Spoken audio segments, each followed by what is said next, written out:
ರಾಜ್ಯದಲ್ಲಿ ಆತಂಕ ಹೆಚ್ಚಿಸ್ತಾ ಇದೆ ಹೃದಯಾಘಾತದ ಮರಣ ಮೃದಂಗ. ಹಾಸನವನ್ನೇ ಮೀರಿಸುವಂತಿದೆ ಹುಬ್ಬಳ್ಳಿಯ ಅಂಕಿಅಂಶ ಅನ್ನುವಂತ ಭಯಾನಕ ವಿಚಾರ ಈಗ ಗೊತ್ತಾಗ್ತಾ ಇದೆ. ಹಾರ್ಟ್ ಅಟ್ಯಾಕ್ಗೆ ಬಲಿಯಾದವರ ಸಂಖ್ಯೆ ಅಂಕಿಅಂಶವನ್ನ ಕೇಳಿದ್ರೆ ನಿಮ್ಮ ಹೃದಯದ ಬಡಿತ ಕೂಡ ಹೆಚ್ಚಾಗುವ ಸಾಧ್ಯತೆಗಳಿದೆ. ಕಿಮ್ಸ್ನಲ್ಲಿ ಹಾರ್ಟ್ ಅಟ್ಯಾಕ್ನಿಂದ ಮೃತಪಟ್ಟವರು ಎಷ್ಟು ಗೊತ್ತಾ? ನಾವು ಕೇವಲ ಹಾಸನದ ಮಾತ್ರ ಫೋಕಸ್ ಮಾಡ್ತಾ ಇದ್ದೀವಿ. ಹಾಸನ ಮಾತ್ರ ಅಲ್ಲ, ಬೇರೆ ಬೇರೆ ಜಿಲ್ಲೆಗಳಲ್ಲೂ ಕೂಡ ಹೃದಯಾಘಾತದಿಂದ ಸಾವನ್ನಪ್ಪುವವರ ಸಂಖ್ಯೆ ದಿನದಿಂದ ದಿನಕ್ಕೆ ಹೆಚ್ಚಾಗ್ತಾ ಇದೆ. ಹಾಸನದ ಮಾತ್ರ ಸುದ್ದಿ ಆಗ್ತಾ ಇದೆ, ಹಾಸನದ ಮಾತ್ರ ವರದಿ ಆಗ್ತಾ ಇದೆ.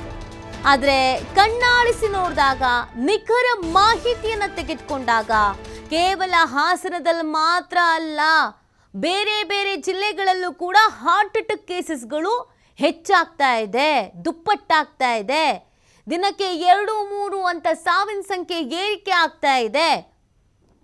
ಈಗ ಹುಬ್ಬಳ್ಳಿಯ ವರದಿಯನ್ನ ನೀವೇನಾದರೂ ಕೇಳಿಸ್ಕೊಂಡ್ರೆ ನಿಜವಾಗ್ಲೂ ಕೂಡ ನಿಮ್ಮ ಹೃದಯದ ಬಡಿತ ಕೂಡ ಹೆಚ್ಚಾಗ್ಬಿಡುತ್ತೆ. ಹಾಸನವನ್ನೂ ಮೀರಿಸುವಂತಿದೆ ಹುಬ್ಬಳ್ಳಿಯಲ್ಲಿನ ಹಾರ್ಟ್ ಅಟ್ಯಾಕ್ನ ಕೇಸಸ್ಗಳು. ಚಿಕ್ಕಮಗಳೂರು, ಬೀದರು, ಹೀಗೆ ಬೇರೆ ಬೇರೆ ಜಿಲ್ಲೆಗಳ ಒಂದೊಂದೇ ವಿಚಾರಗಳು ಈಗ ಬಯಲಿಗೆ ಬರ್ತಾ ಇದೆ.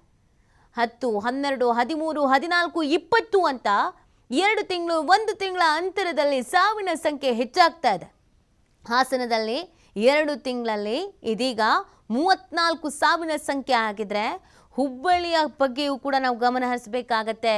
ಹುಬ್ಬಳ್ಳಿಯಲ್ಲಿ ಹಾಕಿದ್ರೆ ಏನು ಹೇಳ್ತಾ ಇದೆ ವರದಿ? ಅಂಕಿಅಂಶ ಎಷ್ಟಿದೆ?